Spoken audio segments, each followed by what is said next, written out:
நீங்கள் ration card வச்சுருக்கீங்களா? 15/6/2026க்குள்ளே கட்டாயமாக இதை நீங்கள் பண்ணியே ஆகணுங்க. இதை பற்றி பார்க்குறதுக்கு முன்னாடி இது வரைக்கும் நம்ம பேஜை ஃபாலோ பண்ணல அப்படின்னா மறக்காமல் ஃபாலோ பண்ணுங்க. ஓகே, ஸோ நீங்கள் வந்து பிஹெச்ஹெச்கான கார்டு வச்சுருக்கீங்க, அதேமாரி பிஹெச்ஹெச் ஏஏஒய்க்கான கார்டு வச்சுருக்கீங்க அப்படின்னா உங்கள் ரேஷன் அட்டையில் எத்தனை குடும்ப உறுப்பினர்கள் இருந்தாலும் சரி, எல்லா குடும்ப உறுப்பினர்களுமே கேஒய்சி பண்ணியே ஆகணுங்க. கைரேகை வந்து பதிவு பண்ணியே ஆகணும் அப்படின்ற மாரி விற்பனையாளர்கள் தெரிவிச்சிருக்காங்க. கடைசி தேதி 15/6/2026. அதுக்குள்ளே நீங்கள் உங்கள் சம்மந்தப்பட்ட ரேஷன் கடைக்கு போயிட்டு கேஒய்சி பண்ண பாருங்க. எதுவுமே இல்லை, நீங்கள் ரேஷன் கடைக்கு போயிட்டு உங்கள் ரேஷன் கார்டில் எத்தனை மெம்பர், 4 பேர் இருந்தாலும் 5 பேர் இருந்தாலும் சரி, இதில் எத்தனை பேர் கேஒய்சி பண்ணியிருக்காங்க, கேஒய்சி பண்ணல அப்படின்னு அவங்க கேட்டாவே சொல்லிடுவாங்க.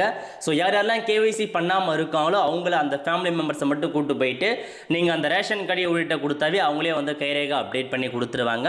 கம்பல்சரி எல்லாருமே பண்ணியே ஆகணுங்க. ஏன்னா எல்லா ரேஷன் கடைகளையுமே இந்த மாதிரி ஒரு நோட்டீஸ் போர்டு ஒட்டி வச்சிருக்காங்க.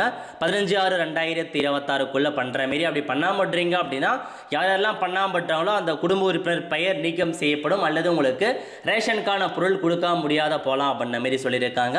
கடந்த 2 வருஷமாக மத்திய மற்றும் மாநில அரசு சார்பில் இந்த ப்ராசஸ் போயிட்டு இருக்கு. இன்னமும் தமிழகத்தில் 20% பேர் கேஒய்சி பண்ணாமல் இருக்காங்க. அதனால சீக்கிரமாக பண்ண பாருங்க. நிறைய பேருக்கு இந்த வீடியோ ஷேர் பண்ணுங்க. அடுத்த ஒரு நல்ல சந்திப்போம். நன்றி, வணக்கம்.